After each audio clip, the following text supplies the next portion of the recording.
Assalamualaikum warahmatullahi wabarakatuh. Alhamdulillah rabbil alamin. Wassalatu wassalamu ala asyrafil anbiya wal mursalin nabiyina Muhammadin wa ala alihi wa sahbihi wa man tabi'ahum bi ihsanin ila yaumiddin. Ikhwatar rahimani wa rahimakumullah. Insyaallah pada hari ini kita akan melanjutkan kajian kita dari Kitabut Tauhid alladzi huwa haqqullahi 'alal 'abid. Kitab yang ditulis oleh Syekh Muhammad Ibn Abdul Wahhab rahimahullahu taala. Dan kita sudah sampai di bab yang ke-32. Alhamdulillah kita sudah lewat dari setengah dari pembahasan kitab ini. Semoga Allah Ta'ala mudahkan bagi kita untuk bisa menamatkan kitab ini. Nah, kita sudah di bab yang ke-32, yaitu bab Qaulillahi Ta'ala innama dzalikumus syaitanu yukhawwifu awliya'ahu fala takhafuhum wa khafuni in kuntum mu'minin. Allah berfirman, sesungguhnya mereka itu hanyalah setan yang menakut-nakuti kalian dan juga teman-teman kalian, atau setan dan teman-temannya yang menakut-nakuti kalian. Fala takhafuhum wa khafuni in kuntum mu'minin. Maka janganlah kalian takut kepada mereka, tapi takutlah kepadaku, kata Allah, kalau kalian adalah orang-orang mukmin. Nah, ikhwata sekalian, di sini Allah Ta'ala yang menjelaskan tentang babul khauf, tentang masalah rasa takut, bahwasanya rasa takut yang kalian miliki karena kalian berpegang terhadap agama kalian itu dikarenakan setan sama teman-temannya yang menakut-nakuti kalian. Allah mengatakan kepada kita, janganlah kalian takut kepada mereka, itu kepada setan dan teman-temannya, tapi takutlah kepadaku kalau kalian adalah orang-orang mukmin. Nah, ini bab yang penting ikhwata. Karena al-khauf atau rasa takut adalah salah satu ibadah kepada Allah. Nah, kita sudah jelaskan secara terperinci dulu di bab yang keempat. Anda ingat, di bab yang keempat tentang masalah al-khauf minasyirik, bab rasa takut dari kesyirikan. Di situ kita sudah bahas terperinci tentang masalah rasa takut. Apa rasa takut yang diharuskan atau disyariatkan, apa rasa takut yang dibolehkan, apa rasa takut yang diharamkan, apa rasa takut yang merupakan sebuah kesyirikan. Kita sudah jelaskan, mungkin antum bisa merojaah kembali atau bisa dilihat lagi videonya. Nah, di sini penulis rahimahullah taala beliau mau meletakkan bab khusus yang menjelaskan tentang rasa takut ini. Karena rasa takut itu hal yang penting. Bahkan di antara sebab beberapa orang melakukan kesyirikan di muka bumi ini. Nah, di ayat yang pertama ini yang menjadi judul bab ini, saya ulangi yang tadi Allah Ta'ala mengatakan, sesungguhnya innama dzalikumus syaitan, sesungguhnya mereka itu adalah syaitan dan teman-temannya yang menakut-nakuti kalian. Fala takhafuhum, maka janganlah kalian takut kepada mereka, tapi takutlah kepadaku kalau kalian adalah orang-orang mukmin, kata Allah. Dari ayat ini, ikhwata, diajarkan kewajiban untuk memurnikan rasa takut tertinggi hanya untuk Allah. Rasa takut yang tertinggi hanya untuk Allah Ta'ala. Jangan diberikan kepada yang lain. Allah mengatakan, fala takhafuhum. Jangan kalian takut kepada mereka, tapi takutlah kepadaku kalau kalian adalah orang-orang mukmin. Jadi orang-orang mukmin itu hanya takutnya kepada Allah Ta'ala. Tidak takut kepada syaitan, apalagi kepada teman-temannya. Kemudian poin yang kedua, merasa takut kepada iblis dan juga bala tentaranya atau kepada berhala-berhala adalah bentuk kesyirikan. Sebagaimana yang dilakukan oleh sebagian orang. Mereka takut untuk berbuat suatu hal karena khawatir kualat atau khawatir karma yang akan diberikan oleh si fulan, yang akan diberikan oleh jin ini atau setan itu, maka membuat mereka tidak berani untuk melakukan sesuatu. Itu menahan mereka untuk melakukan sesuatu. Mereka takut, nanti kalau saya melakukan ini nanti saya bakal sial, katanya, karena ini kan nggak boleh, kita harus pamit-pamit dulu di sini. Kalau saya ini ntar saya akan tertimpa kemudorotan misalkan di sini, dan lain-lain contohnya banyak. Jadi ini kaidah khusus dengan contoh yang banyak, dengan contoh yang banyak, mengajarkan kepada kita untuk menjadikan rasa takut tertinggi kita hanya untuk Allah Ta'ala. Nah, kemudian juga Dari ayat ini juga kita bisa pahami setan akan berusaha menakut-nakuti manusia untuk keluar dari jalur kebenaran. Allah mengatakan tadi, innamadzalikumus syaitan. Sesungguhnya itu adalah setan dan teman-temannya yang menakut-nakuti kalian. Nah, jadi kebiasaan setan untuk menakut-nakuti manusia supaya keluar dari jalur kebenaran, dengan menggambarkan keburukan yang akan terjadi jika berpegang dengan kebenaran tersebut. Nah, dalam artian apa contohnya? Contohnya jika kamu megang sunnah ini, nanti kamu akan dimusuhi oleh orang banyak.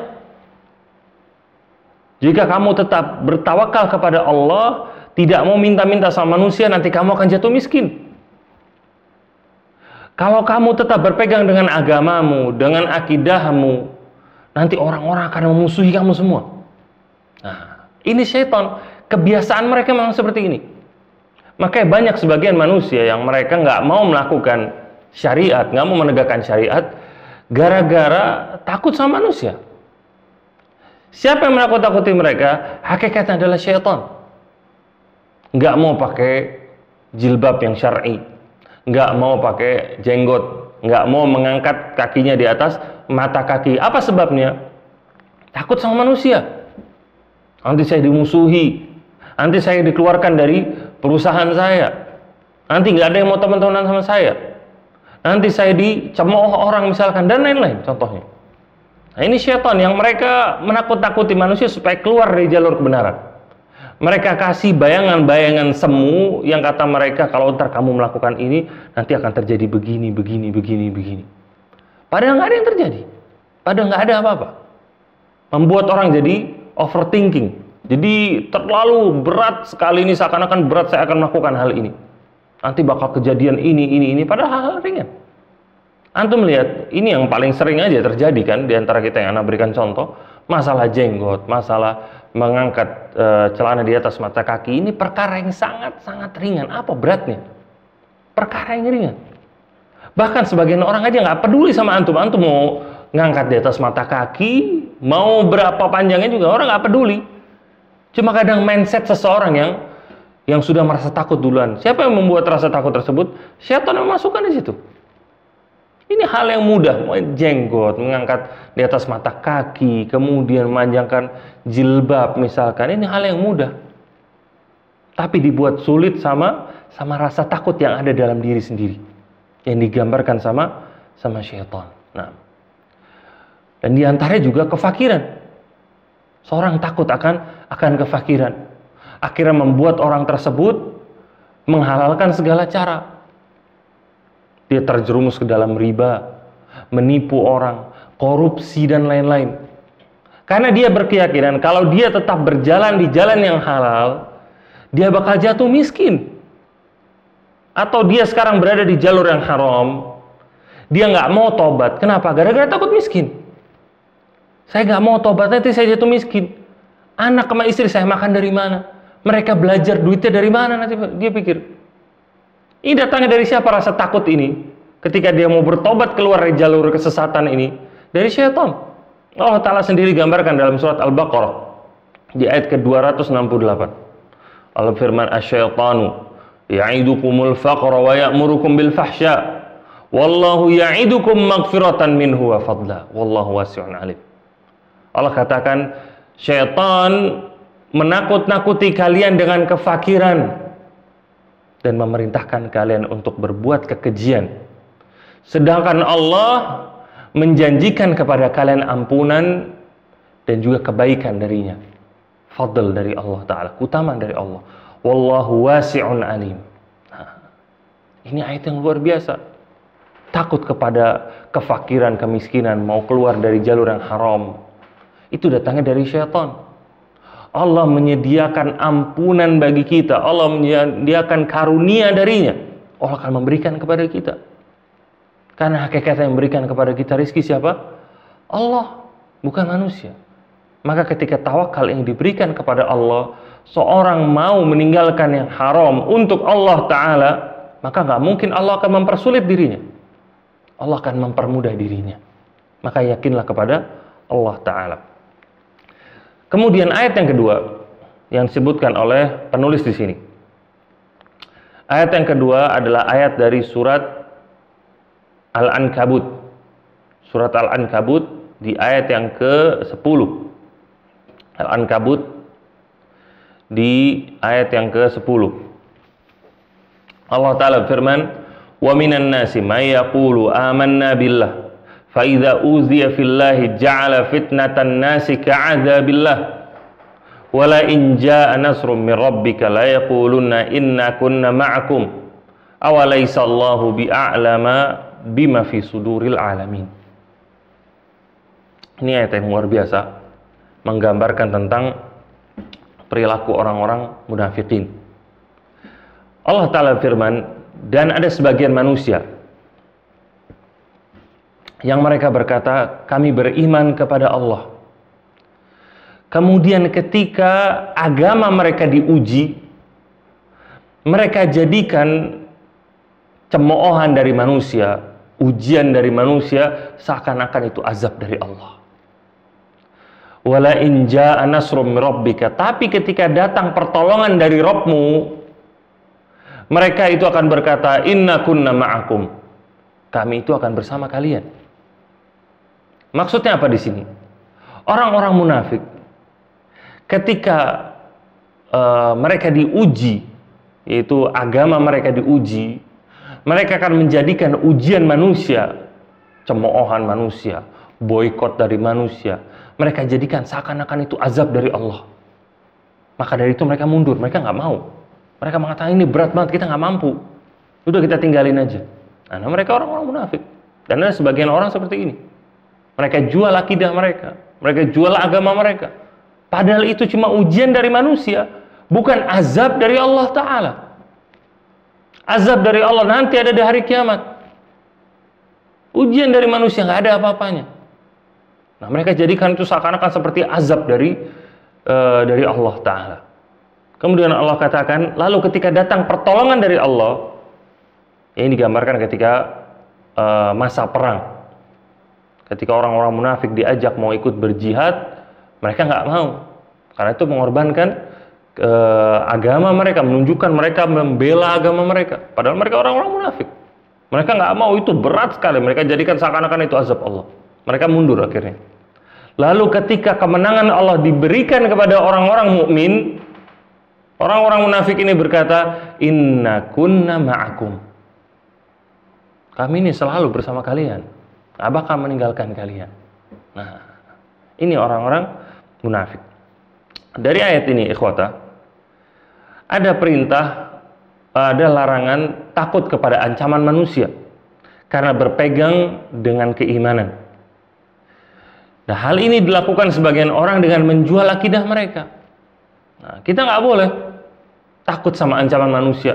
Kalau kamu masih berpegang dengan agama kamu, masih berpegang dengan syariat kamu, nanti akan diancam dengan ini. Kita nggak boleh takut sama dia. Kita memiliki Allah Ta'ala.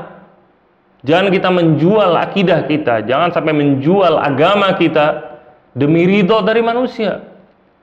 Nggak boleh. Jangan karena di kantor mau mendapatkan sekian gaji, akidah kita dijual. Sebagian syariat Allah diberikan.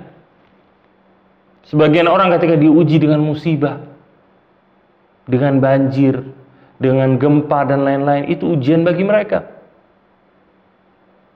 Tapi sayang ada sebagian di antara mereka, sebagian kecil di antara mereka yang rela untuk menjual agamanya demi sesuap nasi, demi perlindungan dari orang-orang kafir. Kondisi mereka kasihan memang. Cuma itu adalah ujian dari Allah Ta'ala kepada mereka. Dan orang-orang sebelum mereka sudah diuji dengan hal tersebut, bahkan dengan yang lebih berat. Allah ingin menguji keimanan mereka. Maka semoga Allah Ta'ala senantiasa memperkuat keimanan kita. Nah, kemudian juga dari ayat ini ada perintah untuk bersabar di atas kebenaran. Bersabar di atas kebenaran. Jangan seperti orang-orang munafik. Ketika mereka diuji, keimanan mereka diuji, mereka langsung kendor. Kenapa kendor? Mereka orang-orang munafik. Gak mungkin kuat agama mereka. Mereka itu cuma menunjukkan keimanan, menyembunyikan kekufuran. Gak mungkin kuat. Ini teguran buat orang-orang mukmin atau nasihat untuk orang-orang mukmin. Jangan seperti orang-orang munafik. Yaitu kita ketika agama kita diuji, maka kita harus sabar. Sabar di atas kebenaran ini sebagaimana yang dilalui oleh para nabi dan para rasul dan juga orang-orang soleh yang ada sebelum kita. Kemudian kita masuk ke ayat yang selanjutnya, yaitu ayat dari surat At-Taubah. Di ayat yang ke-18. Allah Ta'ala berfirman, "Innama ya'muru masajidallah man amana billahi wal yaumil akhir wa aqamas salata wa ataz zakata wa lam yakhsha illallah." Allah Ta'ala berfirman, sesungguhnya yang memakmurkan masjid-masjid Allah adalah orang yang beriman kepada Allah dan juga beriman kepada hari akhir, serta menegakkan sholat dan menunaikan zakat. Walam yakhsha illallah, dan dia itu tidak takut kecuali hanya kepada Allah Ta'ala saja. Ini pun ayat yang luar biasa. Di antara yang pertama, di sini ada perintah untuk ikhlas takut hanya kepada Allah Ta'ala saja. Di sini Allah menggambarkan tentang orang yang memakmurkan masjid Allah, walam yakhsha illallah, dan dia tidak takut kecuali hanya kepada Allah Ta'ala saja. Itu menjadikan ketakutan yang tertinggi hanya kepada Allah. Dia nggak bakal mengorbankan agamanya, nggak bakal mengorbankan akidah dan keimanannya demi orang lain, walaupun dia diancam oleh semua makhluk, karena dia lebih takut dengan ancamannya Allah Azza wa Jalla. Kemudian dari ayat ini juga ada anjuran untuk memakmurkan masjid secara hakiki dan juga secara maknawi. Cara hakiki apa? Itu dibersihkan masjid. Masjid itu dibersihkan, jangan dibuat kotor, jangan buang sampah di masjid. Jadikan masjid itu tempat yang suci, tempat yang bersih. Taruh di situ benda-benda atau barang-barang yang bagus di situ. Perhatikan bagaimana Allah Ta'ala memerintahkan Ibrahim dan juga Ismail untuk membersihkan Masjidil Haram bagi orang-orang yang tawaf dan juga bagi orang-orang yang itikaf di situ. Harus bersih, dan ini berlaku bagi semua masjid. Kemudian juga membersihkannya secara maknawi, atau memakmurkannya secara maknawi. Maksudnya apa? Yaitu memakmurkan masjid itu secara maknawi. Orang yang memakmurkan masjid adalah orang-orang yang benar-benar beriman, yang mereka itu beriman kepada Allah, kepada hari akhir, dan tidak takut kecuali hanya kepada Allah. Dia menegakkan sholat, dia menunaikan zakat. Ini namanya makmurkan secara maknawi semuanya. Jadi bukan cuma dari luar, tapi orang yang beribadah di situ pun orang-orang baik semuanya, orang-orang yang beriman semuanya. Ini namanya memakmurkan masjid secara hakiki dan juga secara maknawi. Dan di antara cara memakmurkan masjid adalah mengisi masjid dengan hal-hal yang bermanfaat. Entah bermanfaat dari dunia atau bermanfaat dari akhirat, dan terutama dengan memperbanyak ibadah, kajian di situ. Dan salah satu bentuk membersihkan masjid adalah membersihkan masjid dari segala kebid'ahan dan juga kesyirikan yang terjadi di masjid tersebut. Kemudian di sini juga, di ayat ini Allah Ta'ala juga menjelaskan, namanya memakmurkan masjid bukan hanya dengan membangunnya, tapi juga dengan beramal di dalamnya. Allah mengatakan tadi, innama ya'muru masajidallah. Sesungguhnya yang memakmurkan masjid-masjid Allah adalah orang yang beriman kepada Allah, beriman kepada hari akhir, menegakkan sholat, menunaikan zakat, dan tidak takut kecuali hanya kepada Allah. Jadi bukan cuma dibangun masjid namanya makmurkan masjid. Membangun masjid jelas mempunyai keutamaan sendiri. Bahwasanya Allah akan membangunkan rumah bagi orang yang membangun masjid di dunia ini. Tapi tambah lagi jika dia memakmurkannya dengan dia sholat di situ, dengan dia beribadah di situ, dia memperdalam keimanannya kepada Allah dan juga memperdalam keimanan kepada hari akhir. Kemudian kita masuk ke hadis. Di sini Syekh menyebutkan dua hadis. Hadis yang pertama hadis dari Abu Sa'id Al-Khudri radhiyallahu taala anhu. Nabi SAW bersabda, "Inna min dha'fil yaqin an turdiyan nasa bi sakhatillah." Nabi mengatakan sesungguhnya di antara bentuk lemahnya keyakinan kepada Allah adalah ketika seseorang mengejar ridhonya manusia walaupun dia dimurkai oleh Allah. Wa antahmadahum ala rizqillah, dan juga dia ini memuji manusia atas rizki yang Allah Ta'ala berikan kepadanya. Allah yang ngasih rizki, dia bersyukur kepada manusia.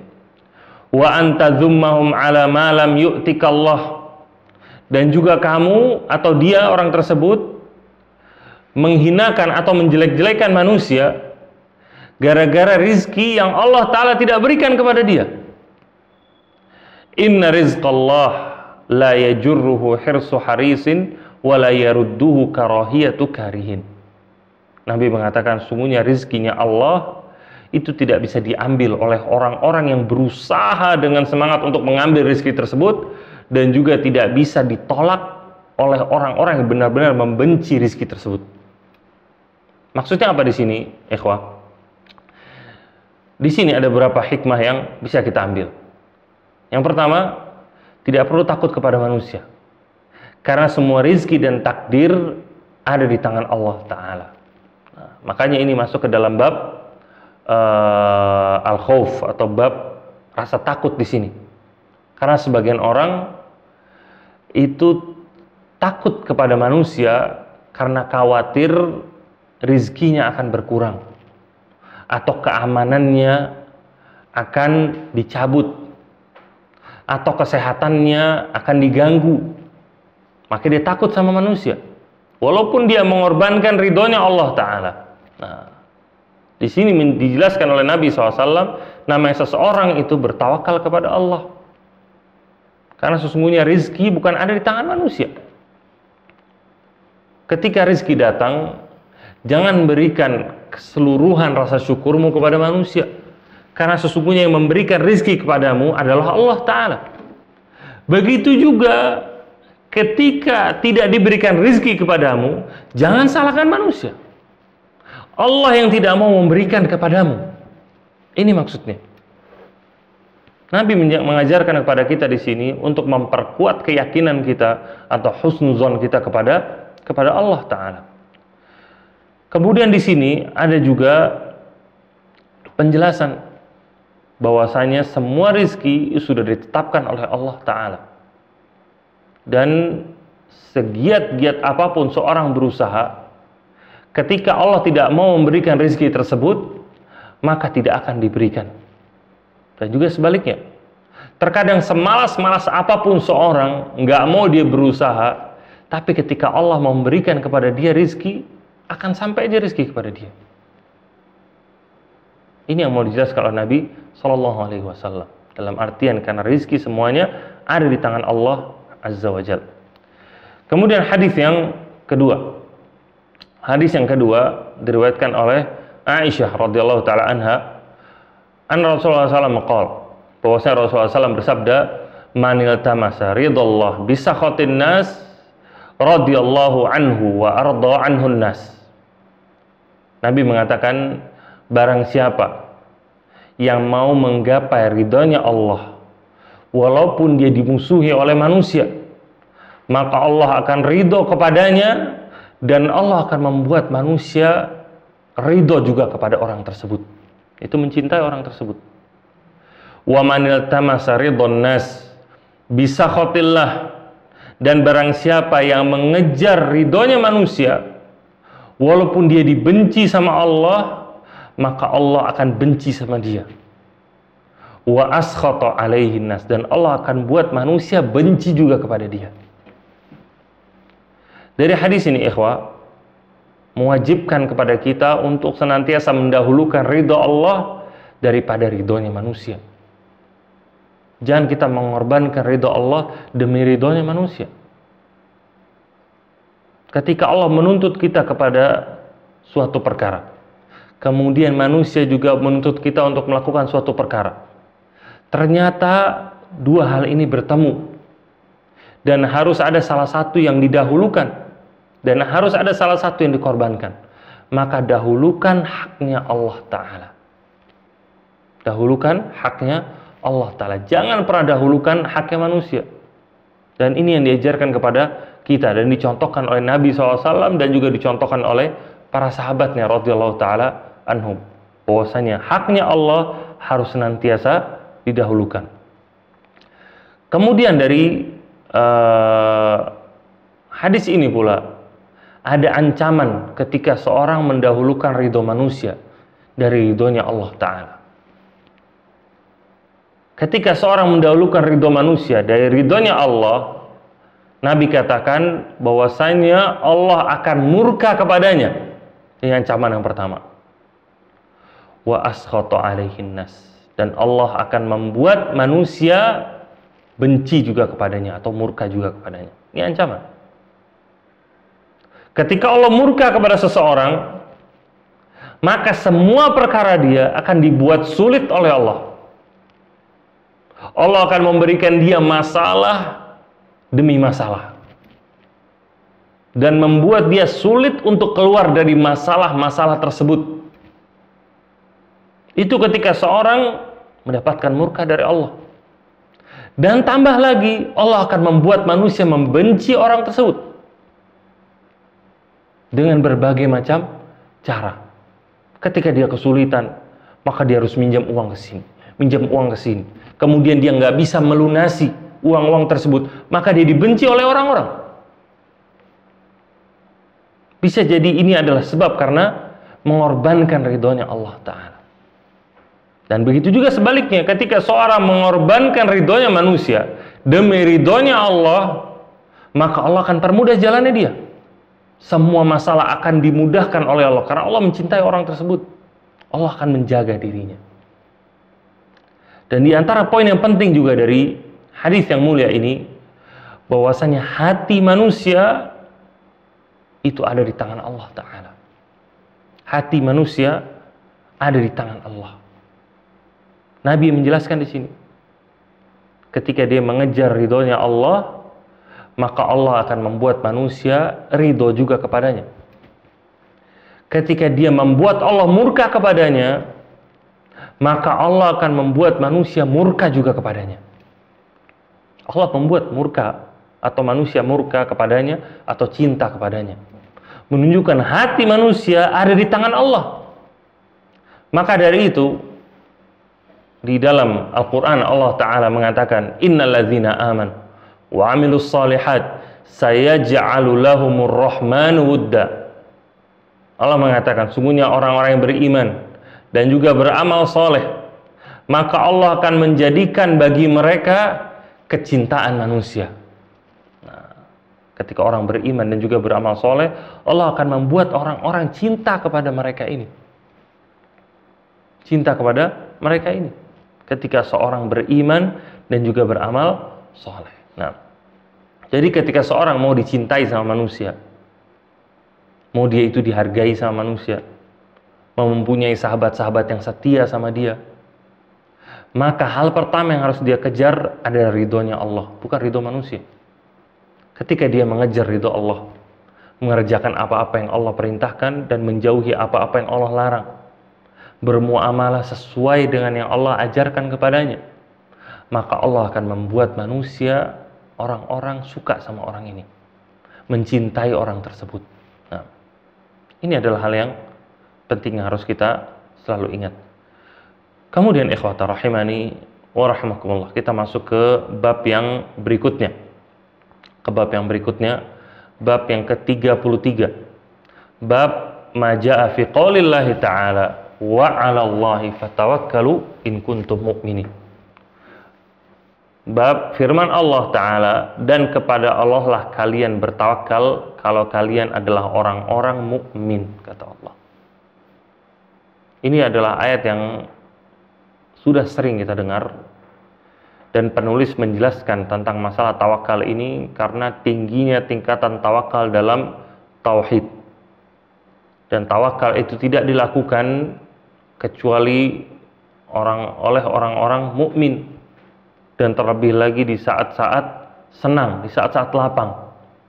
Tawakal ini tidak dilakukan kecuali oleh orang-orang mukmin yang benar-benar beriman kepada Allah Ta'ala. Nah, dari ayat yang pertama ini, yaitu dari surat Al-Ma'idah, di ayat yang ke-23, Allah menjelaskan kewajiban untuk senantiasa bertawakal kepadanya, dan bahwasanya memalingkannya kepada selain Allah adalah sebuah kesyirikan. Di sini dijelaskan untuk senantiasa bertawakal kepada Allah. Ketika seorang nggak mau bertawakal kepada Allah, maka dia telah melakukan kesyirikan kepada Allah Ta'ala. Dia menggantungkan diri, menyandarkan dirinya bukan kepada Allah, tapi kepada manusia. Ini adalah sebuah hal yang haram dan juga sebuah hal yang syirik. Nah, kemudian di sini Allah Ta'ala mengatakan, in kuntum mu'minin, kalau kalian adalah orang-orang mukmin, kepada Allah kalian bertawakal, kalau kalian adalah orang-orang mukmin. Jadi Allah menjelaskan di sini, orang-orang mukmin itu bertawakalnya kepada Allah, bukan kepada yang lain. Dan mereka senantiasa bertawakal kepada Allah, entah di saat senang, apalagi di saat sulit. Ini orang-orang mukmin. Makanya kata para ulama, tawakal pada Allah adalah di antara syarat sahnya iman seseorang. Sebagaimana disebutkan oleh ayat tadi, in kuntum mu'min, kalau kalian adalah orang-orang mukmin. Maka seorang mukmin tidak boleh bertawakal pada makhluk. Kemudian kita masuk ke ayat yang kedua. Ayat yang kedua dari surat Al-Anfal. Al-Anfal di ayat yang kedua. Allah Ta'ala mengatakan, innamal mu'minuna alladzina idza dzukirallahu wajilat qulubuhum wa idza tuliyat alaihim ayatuhu zadatuhum imana wa ala rabbihim yatawakkalun.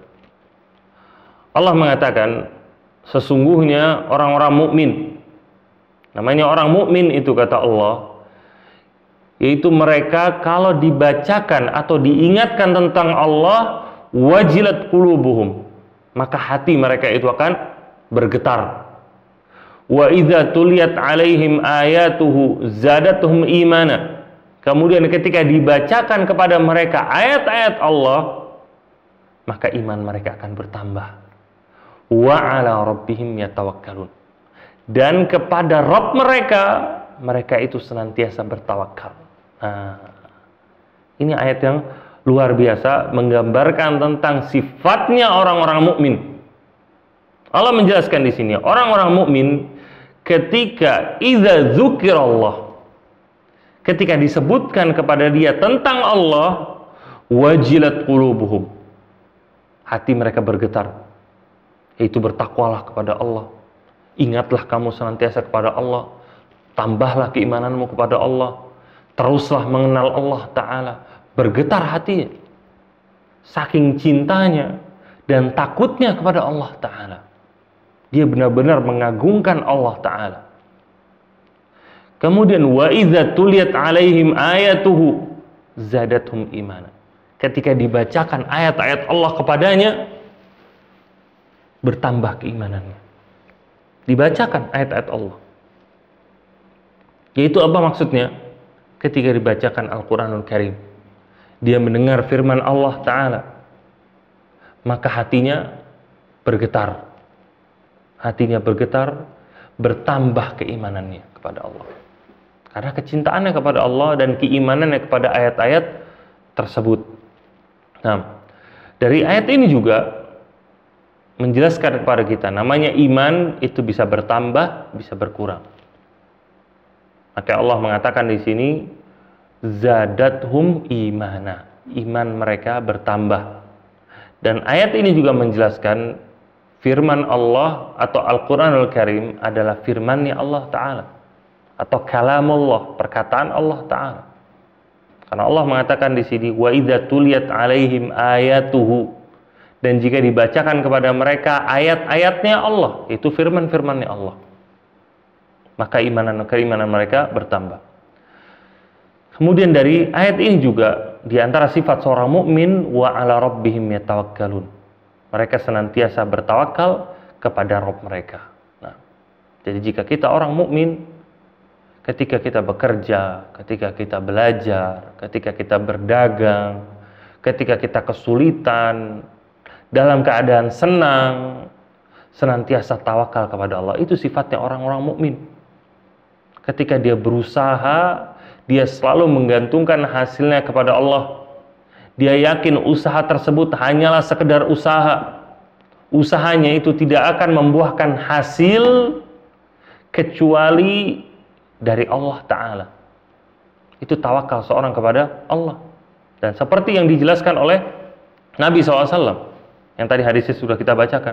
Ketika seorang mendapatkan rizki, ketika orang yang bertawakal, dia akan langsung berterima kasih kepada Allah, bukan kepada manusia.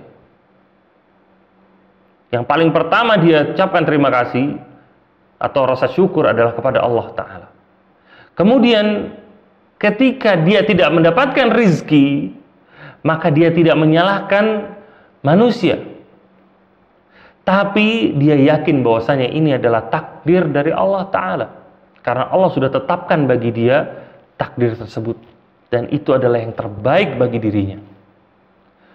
Kemudian juga dari ayat ini juga, ini adalah ayat yang luar biasa. Ayat ini menunjukkan namanya seorang mukmin itu selalu khusyuk dalam beribadah. Selalu khusyuk. Kenapa? Digambarkan oleh Allah Ta'ala di sini. Orang mukmin ketika disebutkan nama Allah, hatinya bergetar. Kenapa bisa bergetar? Karena khusyuknya dia. Dia benar-benar memikirkan Allah karena dia khusyuk. Ketika dibacakan ayat Allah, bertambah imannya. Kenapa bisa bertambah? Karena dia mentadabburi ayat-ayat itu, dia khusyuk. Nggak bisa namanya seorang bisa bergetar hatinya ketika disebutkan nama Allah, tapi dia nggak khusyuk. Ya nggak mungkin. Namanya khusyuk itu fokus, konsentrasi, tujuannya itu satu, itu namanya fokus, itu namanya khusyuk. Ketika dia khusyuk kepada Allah, dia benar mau menghinakan dirinya kepada Allah, menunjukkan cintanya kepada Allah. Dia beribadah karena dia takut kepada Allah Ta'ala, itu khusyuk. Maka ketika disebutkan nama Allah, bergetar hatinya, takut. Tapi ketika orang nggak khusyuk, dia tidak mentadabburi ayat-ayat Allah, dia menjadikan ibadah-ibadah yang wajib seperti hanya menggugurkan kewajiban saja bagi dirinya, maka nggak mungkin bergetar hatinya. Bisa jadi sulit baginya untuk menambah keimanannya dia. Ketika dia sholat hanya sekedar untuk menggugurkan kewajiban dirinya aja. Dia membaca surat Al-Fatihah hanya lewat begitu saja. Dia tidak membayangkan bahwasanya Al-Fatihah ini adalah dialog antara dirinya kepada Allah Ta'ala. Dan ini yang sudah digambarkan oleh Nabi SAW. Ketika dia sujud, dia mengatakan Subhana Rabbiyal A'la, Maha suci Allah, Rabbku yang paling tinggi. Dia nggak mentadabburi ayat ini. Ketika dia tidak mentadabburi, maka bagaimana hatinya mau bergetar? Maka bagaimana imannya mau bertambah? Nah. Kemudian di ayat yang selanjutnya, di ayat yang ketiga dan juga ayat yang keempat, yaitu dalam surat Al-Anfal di ayat yang ke-64 dan juga At-Talaq di ayat yang ketiga. Allah Ta'ala firman, Ya yuhan nabiyyu hasbukallahu wa manittaba'aka minal mu'minin. Wahai Nabi, cukuplah bagimu Allah dan juga orang-orang mukmin yang senantiasa mengikutimu. Itu sudah cukup bagimu. Kemudian di surat At-Talaq, wa may yatawakkal 'ala Allah fa huwa hasbuh. Barang siapa yang bertawakal kepada Allah, maka Allah akan mencukupkannya. Dari ayat yang mulia ini, Allah menjelaskan keutamaan bertawakal kepadanya. Bahwasanya orang yang bertawakal kepadanya, menyandarkan diri kepadanya, bergantung kepada Allah, maka hasilnya Allah yang akan ngurus. Hasilnya Allah akan mengurusnya. Dan Allah akan mencukupi dirimu. Ini maksudnya. Hasbukallah. Cukuplah bagimu Allah. Kemudian di ayat ini juga menunjukkan keutamaan para sahabat. Para sahabat-sahabat Nabi radhiyallahu taala anhum. Karena Allah menyebutkan di sini, "Wa manittaba'aka minal mu'minin." Cukuplah bagimu Allah dan orang-orang mukmin yang senantiasa mengikutimu. Siapa? Itu para sahabat-sahabatnya radhiyallahu taala anhum. Ini adalah tazkiyah atau rekomendasi dari Allah kepada para sahabat-sahabat Nabi SAW. Bahwasanya mereka adalah orang-orang setia, mereka akan senantiasa membantu kamu, senantiasa akan menolong dirimu. Ini maksudnya. Mereka nggak bakal mengkhianati dirimu. Ini maksudnya. Maka ayat ini pun bantahan buat orang-orang Rafidhah yang mereka mengatakan bahwasanya para sahabat itu mereka adalah orang-orang munafik yang berkhianat kepada Nabi Shallallahu Alaihi Wasallam. Maka ini sebuah tuduhan yang kejam yang dibantah oleh Allah Ta'ala dalam banyak sekali ayat. Banyak sekali ayat yang membantah tuduhan mereka ini. Kemudian di hadis, di sini Syekh menyebutkan satu hadis dari Ibnu Abbas radhiyallahu taala anhuma. Beliau berkata, hasbunallahu wa ni'mal wakil, yaitu perkataan hasbunallahu wa ni'mal wakil yang ada dalam Al-Quran. Cukuplah bagiku Allah dan Allah adalah sebaik-baiknya penolong. Perkataan ini, kata Ibnu Abbas, qalaha Ibrahim hina ulqiya finnar. Perkataan ini diucapkan oleh Ibrahim ketika dia dilemparkan ke dalam neraka. Wa qalaha Muhammad sallallahu alaihi wasallam, dan ini juga diucapkan oleh Muhammad sallallahu alaihi wasallam hina qalu lahu, ketika orang-orang musyrikin berkata kepadanya, innan nasa qad jama'u lakum fakhshawhum fazadahum imana wa qalu hasbunallahu wa ni'mal wakil. Ketika orang-orang musyrikin berkata kepada Nabi SAW yang Allah abadikan dalam Al-Quran, sesungguhnya manusia telah mengepung dirimu, maka takutlah kepada manusia-manusia itu. Fazadahum imana. Ternyata ini malah menambah keimanan mereka, yaitu Nabi SAW bersama para sahabatnya. Wa qalu, dan mereka berkata, yaitu Nabi dan juga para sahabat, yang mereka berkata, hasbunallahu wa ni'mal wakil. Cukuplah bagi kami Allah dan Allah adalah sebaik-baiknya penolong. Nah, dari hadis ini menunjukkan keutamaan kalimat tersebut, yaitu keutamaan kalimat hasbunallahu wa ni'mal wakil. Ini diucapkan oleh seorang manusia ketika dia ditimpa kesulitan, dia ditimpa musibah. Maka dia jangan menggantungkan diri kepada manusia, tapi gantungkan diri kepada Allah. Entah dia bisnisnya bangkrut, belajarnya gagal misalkan, nilainya jelek misalkan, atau dimusuhi oleh orang-orang misalkan karena agamanya dia, maka dia katakan hasbunallahu wa ni'mal wakil. Maka Allah pasti akan menghilangkan kesulitan dari dirinya. Kemudian dari hadis ini juga, yang dibenci manusia bisa jadi adalah yang terbaik untuknya. Maksudnya adalah yang dibenci oleh seseorang bisa jadi itu adalah yang terbaik untuknya. Maka nggak ada orang yang suka dilemparkan ke dalam api. Ibrahim nggak mau dilemparkan ke dalam api, tapi itu adalah ketentuan baginya, takdir baginya. Dia yakin bahwasanya ini adalah jalan terbaik baginya. Allah ingin menguji keimanannya. Makanya Allah Ta'ala katakan, wa'asa antakrahu syai'an wa huwa khairul lakum. Bisa jadi engkau membenci sesuatu padahal itu adalah yang lebih baik bagimu. Nah, kita cukupkan sampai di sini kajian kita. Insya Allah akan kita lanjutkan pada pertemuan yang berikutnya. Kita akan masuk ke bab yang ke-34 dan bab yang ke-35. Nah, semoga Allah Ta'ala memudahkan semuanya ini bagi kita. Wallahu ta'ala alam. Wassalamualaikum warahmatullahi wabarakatuh.